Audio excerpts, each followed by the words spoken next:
ماہ مبارک اللہ کے فضل سے ہماری طرف متوجہ ہو رہا ہے۔ اس میں دو عبادتیں سب سے اہم ہیں، ایک روزے کی اور ایک تراویح کی۔ سب سے اہم اس اعتبار سے کہ یہ دو عبادتیں ایسی ہیں جو صرف رمضان میں ہوتی ہیں، یعنی فرض روزہ اور تراویح تو ہوتی ہے رمضان میں۔ زکوٰۃ سارے سال ہو سکتی ہے، فرض ادا ہو جائے گی، سال میں کسی وقت ادا کرے آدمی۔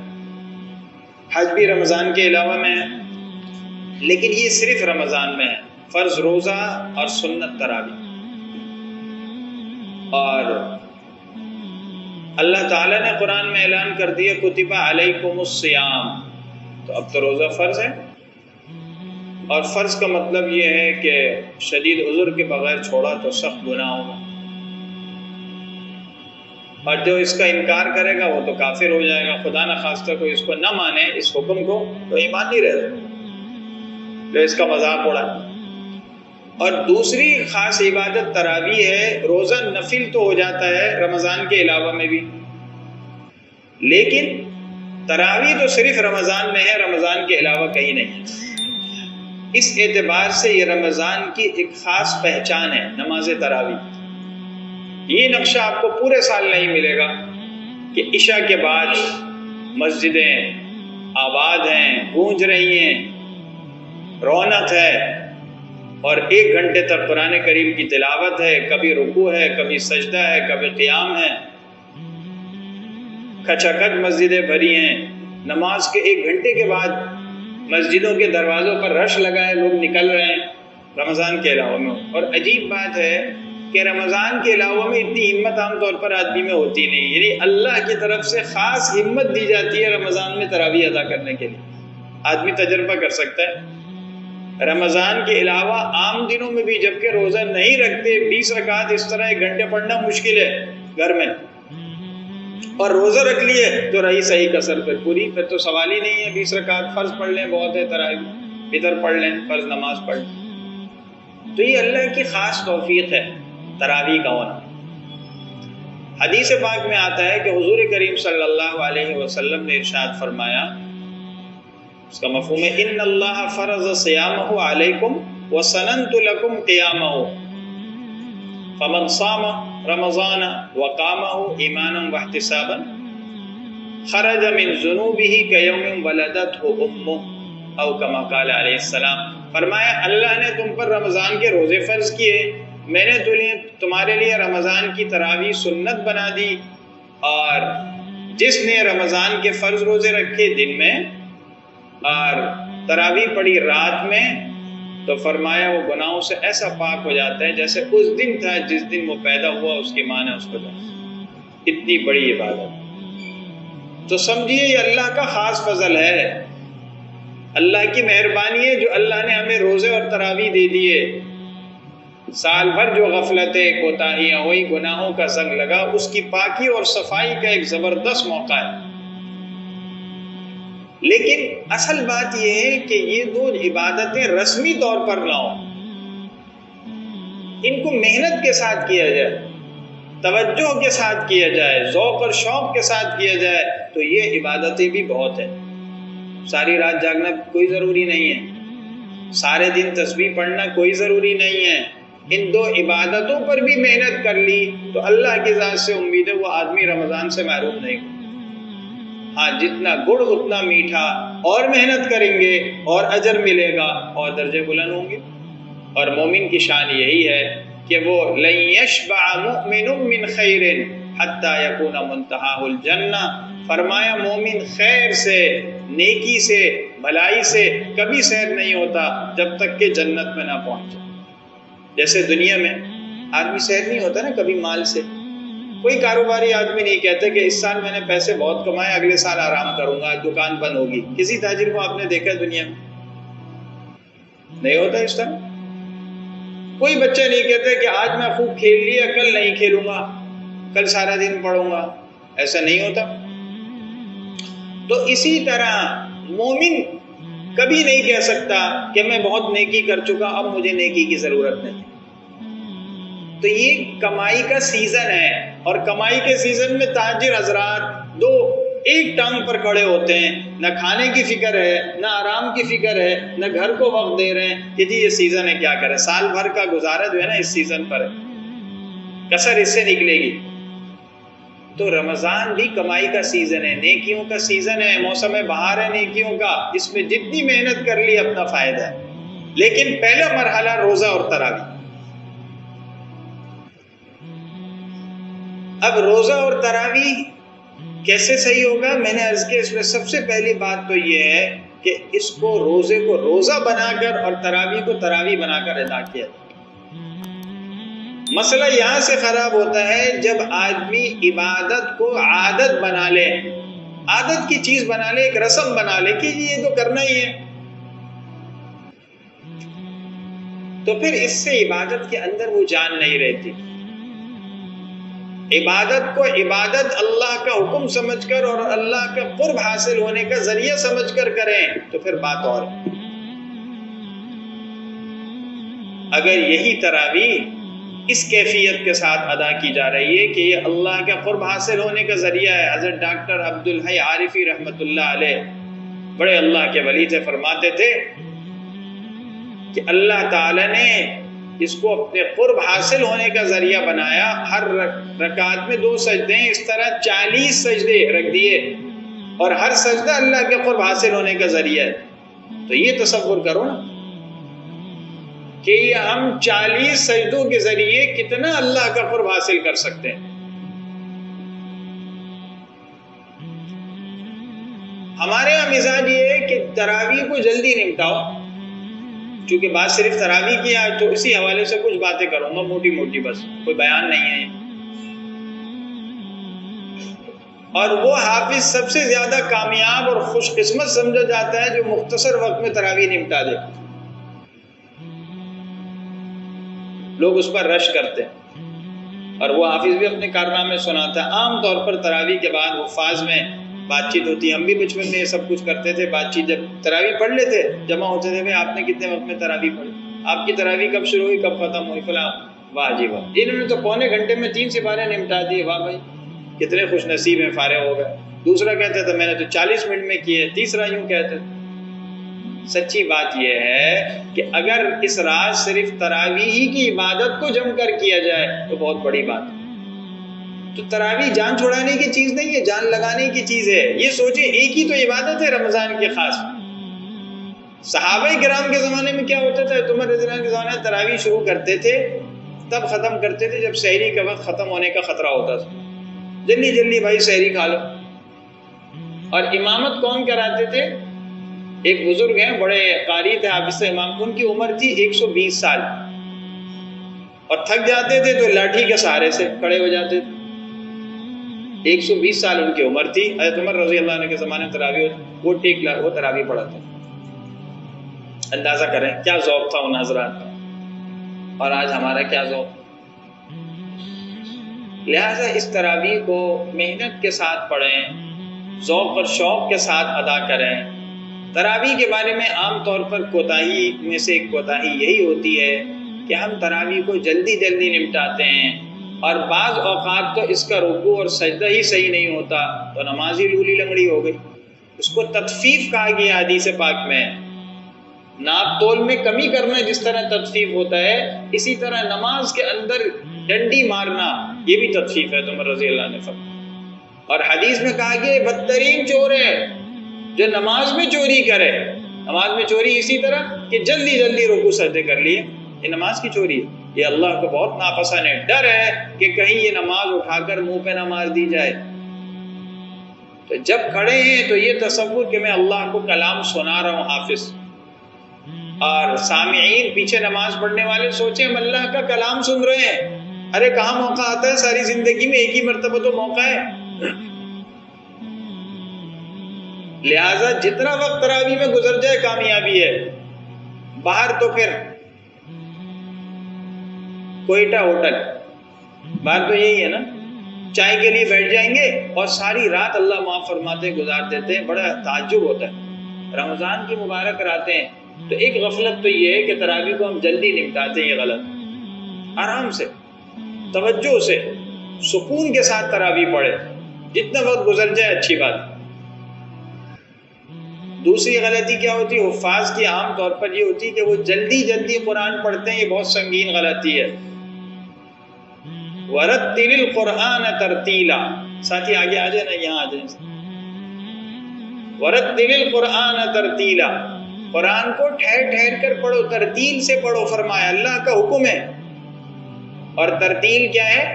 تجوید الحروف و معرفت الوقوف۔ ترتیل یہ ہے کہ ہر حرف کو آپ تجوید سے پڑھیں، جیسے اپنے آپ کو بناتے ہیں نا، سنوارتے ہیں نا کہیں جانے سے پہلے، تو قرآن پڑھنے سے پہلے بھی ہر حرف کو اس کا حق دینے کی کوشش کریں نا قرآن پڑھتے وقت، معیاری ادا ہو۔ ضاد اس کے مخرج سے، ضا اس کے مخرج سے، سین اس کے مخرج سے، فا اس کے مخرج سے، ہا اس کے مخرج سے، ہا اس کے مخرج سے، ہر حرف کا ایک مخرج ہے، نکلنے کا ایک مقام ہے، اور حرف اس طرح نکلے نپا تلا روانی کے ساتھ کہ دوسرے سے وہ واضح ہو، بالکل کٹے نہیں کوئی حرف۔ اور کمال یہ کہ آپ روانی سے بھی پڑھیں اور کوئی حرف کٹ بھی نہ جائے۔ حفظ فرض نہیں ہے، یاد رکھیں، حفظ کرنا فرض نہیں ہے، مستحب ہے، لیکن تجوید فرض ہے، ضروری ہے۔ ایسی تجوید جس کی وجہ سے قرآن صحیح تو ہو، اور معرفت الوقوف پتہ ہونی چاہیے، وقف کی پہچان ہونی چاہیے، ہمیں پتہ ہو کہ وقف کہاں کرنا ہے۔ بہت سے حفاظ اس میں بہت غلطی کرتے ہیں، اللہ معاف فرمائے، بسا اوقات تو بہت طبیعت ڈر لگتا ہے نماز بھی ہوئی یا نہیں، جہاں وقف کیا نہیں اور آگے چل پڑے۔ پانی لاؤ نہیں کھانا، اب نہیں کو پانی سے ملا دیے تو مطلب الگ ہے، اور کھانے سے ملا دیے تو مطلب الگ ہے۔ تو وقف میں اس کا بڑا خیال کرنا ہے، کہاں ہم نے وقف کرنا ہے، کہاں سے شروع کرنا ہے، کہاں روکنا ہے، کہاں دوبارہ دہراتے ہوئے آگے بڑھنا ہے۔ پھر مد کا خیال کرنا ہے، مد متصل تو ضروری ہے، مد متصل بھی حافظ کھا جاتے ہیں، وہ مد جو اس لفظ کے اندر ہے۔ وَسَوَاءٌ عَلَيْهِمْ، اب وَسَوَاءٌ عَلَيْهِمْ پڑھا تو غلط ہے نا، مد کریں۔ ان باتوں کا خیال کرنا ضروری ہے۔ تیسری بات، قرآن کریم کو یاد کر کے سنائیں۔ قرآن یاد کیا نہیں اور سنانا شروع کر دیا، اتنی غلطیاں کہ سامع بھی تھک گئے اور حافظ صاحب بھی تھکے ہوئے، تو یہ غلط۔ اور عام طور پر یہ گھبراہٹ کی وجہ سے بھی ہوتا ہے، اور گھبراہٹ اسی لیے ہوتی ہے کہ سارے سال ہم نہیں پڑھتے۔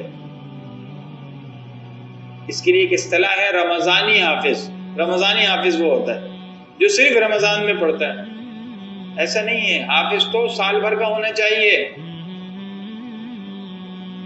سال بھر پڑھنے کی عادت ڈالے روزانہ۔ ارے بھائی قرآن دولت ہے، کسی کے پاس چند ڈالر مفت میں آ جائیں کتنے سنبھال کے رکھتا ہے، سونے کا سکہ آ جائے کتنا سنبھال کے رکھتا ہے، ضرورت میں خرچ کروں گا۔ تو قرآن تو بہت بڑی دولت ہے، خزانہ ہے نیکیوں کا، اس کو ایسا نہ ضائع کرو۔ روز پڑھنا ہے، روزانہ۔ اور رمضان میں تو جو سپارہ آپ نے سنانا ہے صبح سے شام تک اس کو پڑھیں، آپ کا سب سے بڑا وظیفہ یہ۔ گاڑی میں جا رہے ہیں، اسکوٹر پہ جا رہے ہیں تو پڑھ رہے ہیں، واپس آ رہے ہیں تو پڑھ رہے ہیں، مسجد سے گھر سے مسجد جا رہے ہیں تو آپ کو یاد ہو جائے۔ اور قرآن کریم کی تلاوت تو ویسی کرنی چاہیے، رمضان میں تو نیت کر لیں کہ ہم روزانہ 10 سپارے پڑھیں گے، چلتے پھرتے ہو سکتا ہے آرام سے۔ عوام حضرات کم سے کم 3 پڑھیں، حافظ صاحب 10 پڑھ لیں، نیت ہے بھائی، انشاءاللہ کر سکتے ہیں، آسان۔ یاسین شریف جن کو یاد ہے وہ یاسین شریف بار بار پڑھ لیں، کچھ قرآن دیکھ کے پڑھ لیں۔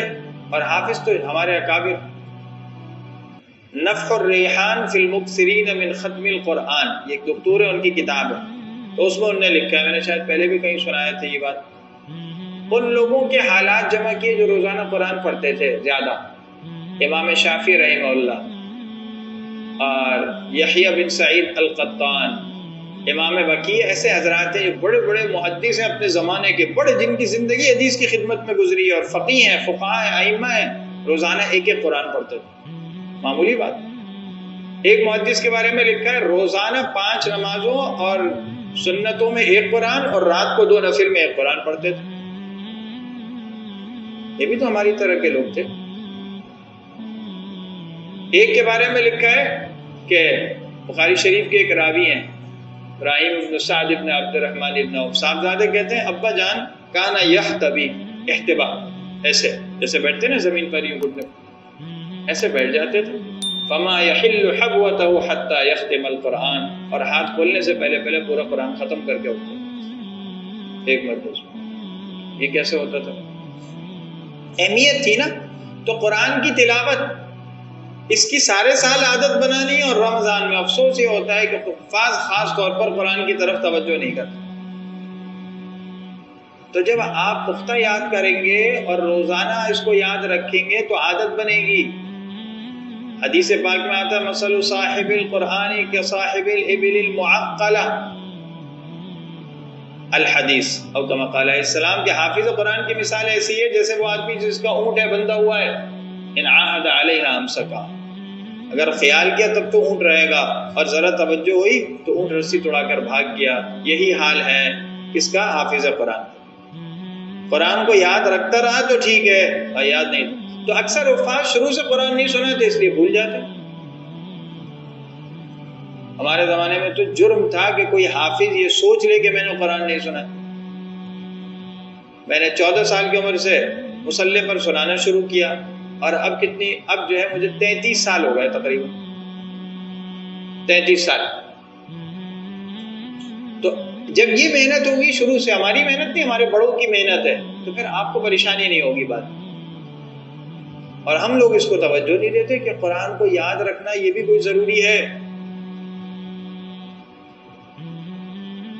تو اس پر محنت کرنی ہے، اور دور نہ جائیں، قریبی زمانے میں جائیں. حضرت شیخ الحدیث حضرت مولانا محمد زکریا رحمۃ اللہ علیہ کے والد ماجد حضرت مولانا یحییٰ کاندلوی رحمہ اللہ کے بارے میں لکھا ہے کہ ایک قرآن روزانہ پڑھتے تھے. کس طرح؟ مکتبے کا کتب خانے کا کام کرتے تھے، کتابوں کے پیکٹ بناتے اور افطار کے وقت میں سورہ فلق سورہ ناس زبان پر ہوتی. خود حضرت شیخ الحدیث مولانا زکریا رحمہ اللہ نے اپنے معمولات رمضان میں، اکابر کے رمضان میں اپنے حالات میں لکھا ہے، فضائل رمضان معمولات، کہ روزانہ ایک قرآن ختم کرنے کا معمول تھا. خود حضرت شیخ رحمہ اللہ کا جو پارہ سنانا ہوتا اس کو اتنی مرتبہ پڑھتے کہ روزانہ ایک قرآن بن جاتا. اور اس طرح روزانہ پڑھتے تھے کچھ زیادہ کہ اگر 29 تاریخ کا ہو تو بھی 30 قرآن پورے ہو جائیں، روزہ 29 کا ہو. یہ بھی تو لوگ تھے. حضرت مولانا رؤوف الحسن صاحب غالباً ہیں حضرت شیخ رحمہ اللہ کے خاندان کے، ان کا واقعہ حضرت شیخ رحمہ اللہ نے لکھا ہے غالب الاکابر کا رمضان میں، کہ خاندان کی ایک بڑی خاتون تھی جن کو امی بھی کہتے تھے. وہاں ملنے گئے تو انہوں نے شکوہ کیا، بیٹا تم نے قرآن نہیں سنا ہے؟ میں نے اتنا عرصہ ہو گیا قرآن نہیں سنا تمہارا. کہا اچھا میں سناتا ہوں. آئے اور نیت باندھ لی اور تراویح شروع کی. پہلی رکعت کی نیت ہماری ختم ہوتی وہ اولئک المفلحون، اس پر رکوع کرتے ہیں نا حافظ، کہ وَلَهُمْ عَذَابٌ عَظِيمٌ. تو انہوں نے قرآن سنانا شروع کیا اور پہلا رکوع کیا قُلْ أَعُوذُ بِرَبِّ الْفَلَقِ پہ جا کر، اور دوسری رکعت میں سورہ ناس الف لام میم سے شروع کیا. قُلْ أَعُوذُ بِرَبِّ الْفَلَقِ پر پہلا رکوع، دوسری رکعت میں سورہ ناس پڑھ کر ان کو کہا اماں جی 2 رکعت میں نے آپ کو پڑھا دی، باقی 18 آپ خود پڑھ لیں. ٹھیک کیسے لوگ؟ یہ پرانے زمانے کے لوگ نہیں تھے، وہ اسی قریبی زمانے کے ہیں. تو بات ہے اللہ کی توفیق کی. اللہ جس کو توفیق دے دے، اور توفیق اللہ دیتے ہیں اللہ سے مانگنے کی. اب حال یہ ہے کہ رمضان میں بھی گپ شپ ہے، رمضان میں بھی سوشل میڈیا پر موبائل پر لگے ہوئے ہیں، رمضان میں بھی فضولیات میں لگے ہوئے ہیں، گالم گلوچ میں. محرومی کی بات ہے. تو میرے بھائیوں، رمضان المبارک کو رمضان بنائیں اور قرآن کو اہمیت دیں. میں یہ عرض کر رہا تھا کہ قرآن یاد کر کے سنائیں. تیسری بات یہ ہے جلدی جلدی نہ پڑھیں، آرام سے پڑھیں، رکوع سجدے آرام سے پڑھیں، آرام سے کریں. قرآن کو یاد کر کے سنائیں اور صاف ستھرا قرآن سنائیں. کچھ عمومی غلطیاں بھی ہوتی ہیں جو حفاظ کی بھی ہیں اوروں کی بھی ہیں. مثلا ایک بات تو یہ کہ بعض لوگ تو تراویح پڑھتے ہی نہیں، یا بعض خواتین سمجھتی ہیں کہ ہم پہ ضروری نہیں ہے، حالانکہ وَسَنَنْتُ لَكُمْ قِيَامًا، سنت تو سب کے لیے تراویح، اور سنت مؤکدہ ہے. سنت مؤکدہ کا مطلب یہ ہوتا ہے کہ اگر نہیں پڑھی عذر کے بغیر گناہ ہوگا. نفل چھوڑنے کا گناہ نہیں ہے، لیکن سنت مؤکدہ کا درجہ علماء نے فرمایا واجب کے قریب ہے، اگر اس کو چھوڑ دیا عذر نہیں ہے کوئی تو گناہ ہوگا. یہ سنت مؤکدہ ہے، لہذا تراویح ضرور پڑھیں، حافظ بھی اور دوسرے بھی. بعض لوگ یہ سمجھتے ہیں کہ تراویح صرف اتنے دن ہے جتنے دن قرآن ختم نہیں ہوا، قرآن ختم ہو گیا 10 دن میں 5 دن میں پھر تراویح کی چھٹی، یہ غلط ہے. تراویح پڑھنا مستقل سنت ہے، تراویح میں سنانا مستقل سنت ہے، اور الگ سننا الگ سنت. یا تو آدمی سنائے یا سنے، یہ الگ سنت، اور پڑھنا تراویح مستقل سنت ہے. تو 29 سے 30 تک پڑھنی ہوں گی، چاہے آپ علم تر کیف سے پڑھ لیں قرآن ختم ہونے کے بعد، ایک مرتبہ پورا قرآن سنا دیں یا سن لیں، اس کے بعد پڑھنی روزانہ ہے. بعض لوگ تراویح میں رکوع سے شریک ہوتے ہیں، بیٹھے رہتے ہیں، یہ غلط ہے، اس پہ سخت بات ہے. بعض علماء نے تو بہت سخت بات کہی. اذا قاموا الى الصلاة قاموا كسالى، قرآن کہتا ہے نماز میں سستی کے ساتھ اٹھتے ہیں منافقین. تو کہا یہ تو منافقین سے مشابہت کا خطرہ ہے، پیچھے بیٹھے ہوئے باتیں کر رہے ہیں، جب رکوع ہوا فوراً، یہ غلط. یہ کوتاہی ہو جاتی ہے عام طور پر تراویح کے معاملے میں، تو ان کوتاہیوں سے بچنا چاہیے. اور بعض لوگ 8 رکعت پڑھتے ہیں صرف، حالانکہ تراویح 20 رکعت ہے. ان النبی صلی اللہ علیہ وسلم کان یصلی فی رمضان 20 رکعتا والوتر. مصنف ابن ابی شیبہ حدیث کی مشہور کتاب ہے، مستند کتابوں میں ہے، اس میں حضرت عبداللہ بن عباس رضی اللہ عنہ کی روایت ہے، حضور صلی اللہ علیہ وسلم 20 رکعت ادا فرماتے تھے. چند دن ادا کی، مستقل ادا نہیں کی. اور اللہ کے نبی نے وجہ بیان کی کہ اگر میں مستقل کرتا تو یہ فرض ہو جاتی، امت پر آسانی کے لیے آپ نے پابندی نہیں فرمائی. لیکن 20 رکعت پڑھی ہے ایک روایت کے مطابق، اور 8 تو پڑھی ہے. تو 20 رکعت پڑھنی، 8 نہیں پڑھنی بھائی. اور میں کہتا ہوں بھائی چلو اگر 20 آپ نے 8 پڑھ لی اور 8 ہی ہیں تو 20 پڑھنے میں کیا حرج ہے؟ 12 نفل ہو جائیں گے. گھر جا کے کیا کر رہے ہیں آپ نے فوراً؟ اگر آپ سمجھتے ہیں کہ 8 ہی ہیں تب بھی آپ 20 پڑھ لیں نا، ثواب تو آپ کو ملے گا. اور ہے تو ویسے 20 8 رکعت سنت. اور حضرت عمر رضی اللہ عنہ کے زمانے میں تو باقاعدہ 20 رکعت اجتماعی طور پر پڑھائی جاتی تھی. حضرت کعب رضی اللہ عنہ مشہور صحابی ہیں جن کے بارے میں حضور صلی اللہ علیہ وسلم نے فرمایا اقرأہم لکتاب اللہ ابی بن کعب، یہ قرآن کے سب سے بڑے قاری ہیں ابی بن کعب، حضور نے فرمایا تھا. تو یہ جو ہے حضرت ابی بن کعب رضی اللہ تعالیٰ عنہ امامت کرتے تھے، اور صحابہ جو ہیں تابعین سب اہل محلہ اہل مسجد وہاں جمع. پھر ایک بات یہ بھی کہ تراویح مسجد میں پڑھنی چاہیے. ویسے فرض کے علاوہ نمازیں تو بہتر ہے گھر میں پڑھیں، بہتر ہے، لیکن تراویح تو مسجد میں پڑھیں جماعت سے. ہاں کوئی عذر ہے تو گھر میں پڑھ لیں، کوئی حرج کی بات نہیں. اسی طرح کھڑے ہو کر پڑھیں، اگر کسی آدمی نے بیٹھ کر پڑھ لیا عذر ہے کوئی حرج نہیں. بغیر عذر کے پڑھا تو آدھا ثواب کم ہو جائے گا، بغیر عذر کے پڑھا تو آدھا ثواب کم ہو جائے گا. لہٰذا ان باتوں کا خیال رکھا جائے. کچھ باتیں تراویح سے متعلق اور ہیں، اس میں ایک بات تو یہ ہے کہ نماز تراویح میں ایک چیز ہوتی ہے ترویحہ. آپ کو پتہ ہے تراویح ترویحہ کی وجہ سے اس کو کہتے ہیں. ترویحہ کا مطلب کیا ہوتا ہے؟ آرام کرنا، اپنے آپ کو راحت دینا. ہر 4 رکعت کے بعد تھوڑی دیر بیٹھتے ہیں تو بیٹھنا چاہیے، لیکن یہ سنت نہیں، مستحب ہے، سنت نہیں ہے. اور اس میں کوئی دعا بھی سنت نہیں ہے. سبحان ذی الملک والملکوت بعض ساتھی بہت آواز سے پڑھتے ہیں، تو یہ کوئی ضروری نہیں ہے. بہتر ہے پڑھ لیں، لیکن کوئی، اور بہتر یہ ہے کہ اس کی جگہ کیا پڑھیں؟ کوئی مسنون ذکر پڑھ لیا، استغفار، درود شریف، سبحان اللہ والحمد للہ ولا الہ الا اللہ واللہ اکبر. حدیث میں احب الکلام الی اللہ 4، سب سے زیادہ اللہ کو محبوب جو کلام ہے وہ یہ 4 کلمے ہیں. اور ایک روایت میں افضل کہا گیا اس کو.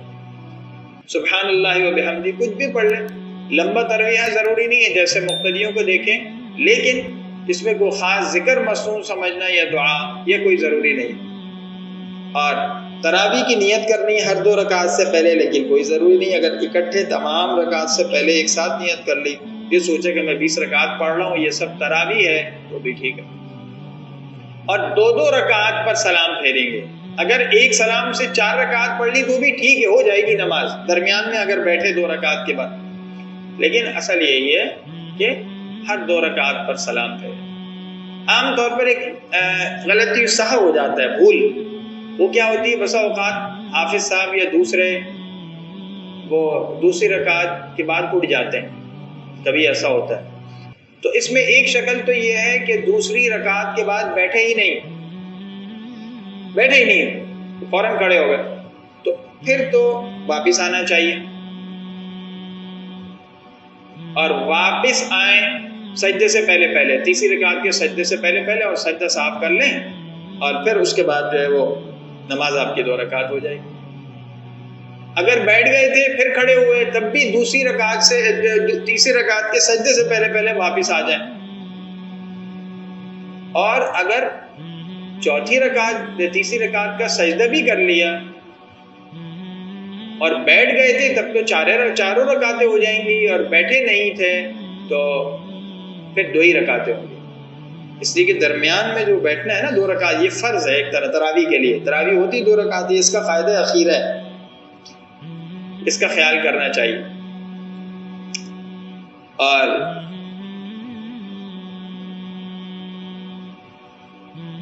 تراویح کے بارے میں نے یہ بات بھی عرض کر دی تھی کہ پورا قرآن پڑھنا اور سننا یہ سنت موقدہ، یا پڑھ لیں یا سن لیں، اور تراویح مستقل پڑھنا یہ الگ ہے۔ اچھا، تراویح کا وقت کب ہوتا ہے؟ عشاء کی نماز کے بعد، اور وتر سے پہلے پڑھی جاتی ہے۔ عام دنوں میں وتر جماعت سے نہیں ہوتے، لیکن نماز تراویح جب رمضان میں وتر جماعت سے پڑھے جاتے ہیں۔ ترتیب یہ کہ پہلے عشاء کی نماز پڑھیں، پھر تراویح پڑھیں، پھر وتر پڑھیں۔ تو اگر کسی آدمی نے عشاء کی نماز ہی نہیں پڑھی تب تو تراویح صحیح نہیں ہے، عشاء کی نماز کے بعد ہی ہوتی ہے تراویح، وہ نہیں ہوتی تراویح۔ لیکن کبھی ایسا ہوتا ہے کہ وتر پڑھ لیے، تراویح خیال تھا مجھے ملے گی نہیں، یا کوئی اور بات ہوگی، بعد میں تراویح کا موقع مل گیا تو تراویح پھر پڑھے ضرور، وتر کے بعد بھی تراویح ہو جاتی، اس کا خیال کرنا ضروری ہے کہ تراویح بہر صورت ہم اپنی مکمل کریں، یہ بہت ضروری ہے۔ اور اگر تراویح فوت ہو جائے تو اس کی کوئی قضا نہیں ہے، استغفار ہے، قضا نہیں ہے۔ بغیر عذر کے تراویح چھوڑ دی تھی، گناہ ہوتا ہے، تو آدمی استغفار کرے، اللہ سے معافی مانگے، لیکن قضا نہیں ہوگی۔ یہ کچھ باتیں تھیں نماز تراویح سے متعلق، اور اس میں پھر میں ایک بات دہرا دوں کہ دیکھیں نماز تراویح جب ذوق اور شوق کی چیز ہے تو قرآن کو بھی توجہ سے سننا ہے، سننے والوں نے، اور قرآن پڑھنے والوں نے قرآن توجہ سے اور محنت سے پڑھنا ہے۔ اس طرح پڑھیں کہ سامعین کو تھکاوٹ نہ ہو، سامعین کو بوریت نہ ہو، وہ اس کو بوجھ نہ سمجھیں۔ اور جیسے میں نے عرض کی سنت مؤکدہ ہے، حضور صلی اللہ علیہ وسلم سے اس کی اصل ثابت ہے، اور رات کی عبادتوں میں افضل ترین عبادت میں سے ایک ہے، لہٰذا حافظ بھی اس کو محنت سے پڑھائیں اور دوسرے لوگ بھی محنت سے۔ ایک مسئلہ اور ہے، وہ یہ ہے کہ تراویح میں امام متشرع ہونا چاہیے۔ متشرع کا مطلب ویسے بھی امام جس کی شرعی وضع پتہ ہو۔ امام صاحب کے اگر پائنچے ٹخنوں سے نیچے ہیں، کسی کے بھی نہیں ہونے چاہیے، امام صاحب کے ہیں تو اور برا ہے۔ امام صاحب کی داڑھی نہیں ہے، داڑھی صاف ہے، یا چھوٹی داڑھی ہے، یہ صحیح نہیں ہے، پوری داڑھی ہونی چاہیے۔ ایسے آدمی کے پیچھے نماز مکروہ ہے، تحریمی بھی ہو جاتی ہے، لہذا اس کا بہت خیال کرنا چاہیے۔ اور ویسے بھی بھائی حافظ قرآن ہے تو شکل و صورت تو ویسے بھی سنت کے مطابق ہو، سارے سال داڑھی رکھنی چاہیے۔ اور اگر امام ہے تراویح پڑھا رہے ہیں پھر تو بہت ہی خیال ہو، زیادہ اس بات کا خیال کرنا چاہیے۔ ایک چیز اور ہے جو اس سال چلائی ہے تھوڑی، کہ تراویح کو ہم قرآن سمجھتے ہوئے پڑھیں۔ دیکھو یہ اللہ کا پیغام ہے نا، اللہ اس میں بندوں کو کچھ کہہ رہے ہیں، تو جب ہمیں پتہ ہی نہیں ہوگا، سمجھ ہی نہیں آئے گی، تو ہم کیا اس سے فائدہ لیں گے، کیا اثر لیں گے؟ اس لیے جو ساتھی تراویح کہیں سنائیں تو اگر وہ عالم ہے تو وہ خود قرآن کا تھوڑا سا درس دیں، عالم نہیں ہے تو کسی عالم سے بات کرو کہ میرے گھر میں، یہ مسجد میں یا ہال میں درس ہونا چاہیے، میری آپ سے درخواست، خود تلاش کرو بھائی۔ تو اس سال یہ بات چلائی ہے، الحمدللہ جگہ کا سوچا تھا، لیکن یہ 100 سے بھی زیادہ جگہوں پر ہو رہا ہے، 500 کے اندر تقریباً ملک بھر میں مختلف جگہوں پر دروس ہو رہے ہیں اللہ کی توفیق سے۔ اس کا مقصد کیا ہے کہ بھائی قرآن تو پیغام ہے نا، تو رمضان تو ہے ہی قرآن کا مہینہ، الذی انزل فیہ القرآن، اور حضور صلی اللہ علیہ وسلم رمضان میں بہت زیادہ قرآن کریم کی تلاوت فرماتے تھے، قرآن کا دور فرماتے تھے، لہٰذا قرآن سے تعلق رمضان میں اور بڑھنا چاہیے، اور اس کے لیے ضروری ہے ہم تھوڑا قرآن سمجھیں۔ تو 15 منٹ 20 منٹ 15 منٹ ہی کیوں نہ ہو، تراویح کے بعد کیا کریں، تھوڑا درس دیں، اور اس کے کچھ پوائنٹس بھی لکھ دیے گئے ہیں، وہ ایک دن میں انشاءاللہ وہاں واٹس ایپ پر بھی چل جائیں گے، اور بھی اس کے کچھ اشارات ہیں، خلاصے ہیں، علماء نے لکھے، تو ان کو سامنے رکھ کر آپ درس دے سکتے ہیں آسانی سے۔ آپ کو بھی فائدہ ہوگا، درس دینے والوں کو، دوسروں کو بھی فائدہ، اور ایک ماحول بنے گا قرآن، پتہ چلے کہ ہم نے جو سپارہ پڑھا ہے، آج سنا ہے یا سنایا ہے، اس میں اللہ نے فرمایا کیا۔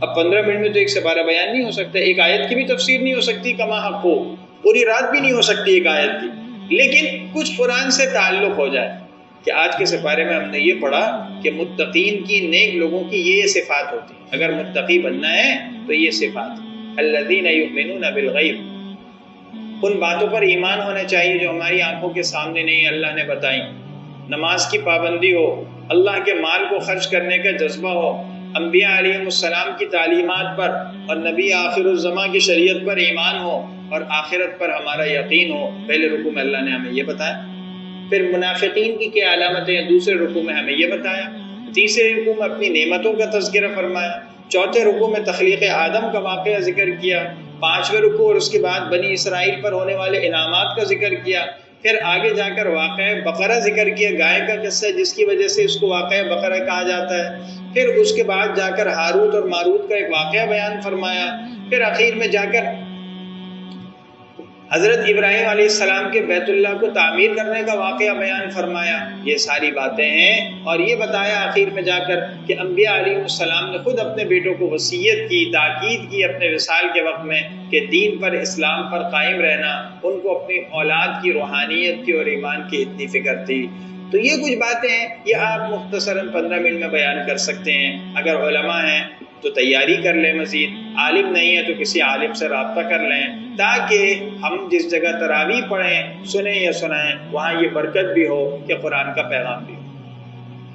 تو ٹھیک ہے جی، انشاءاللہ سب ساتھی کریں گے اس کی محنت، اور یہ اللہ کے خاص توفیق ہے کہ پاکستان میں خاص طور پر، اور اس کے علاوہ بعض اسلامی ممالک میں بھی، لیکن ہمارے ملک میں تو خاص طور پر یہ ہے کہ حفاظ کے قرآن سنانے کا جو ایک نقشہ یہاں ہوتا ہے ماحول، وہ دنیا میں مشکل سے اور جگہوں پر ہو، گھر گھر میں، اور مصلے میں، ہال میں، شاپنگ سینٹر میں، گھروں کے اندر، مختلف جگہوں پر ایک ماحول بنا ہوتا ہے۔ اس کو قائم رکھنے کی بھی ضرورت ہے، اس کو باقی رکھنے کی اور اس کو بڑھانے کی ضرورت ہے، اور یہ ہم سب کی مشترکہ ذمہ داری ہے۔ اللہ تعالیٰ مجھے بھی، آپ کو بھی عمل کی توفیق عطا فرمائے۔ اب ہم نے یہ سوچا تھا کہ اس نشست میں کچھ سوالات جوابات بھی ہوں، تو میں اب بیان کو اپنے ختم کر رہا ہوں، تاکہ اگر کسی ساتھی نے کوئی سوال و جواب کرنا ہو تو سوال جواب کر لے، اور اس کے بعد دعا ہو جائے گی۔ جس نے بھی جو بات پوچھنی ہے بلا تکلف پوچھ لے، انشاءاللہ ان کو بھی فائدہ ہوگا اور ہم سب کو فائدہ ہوگا۔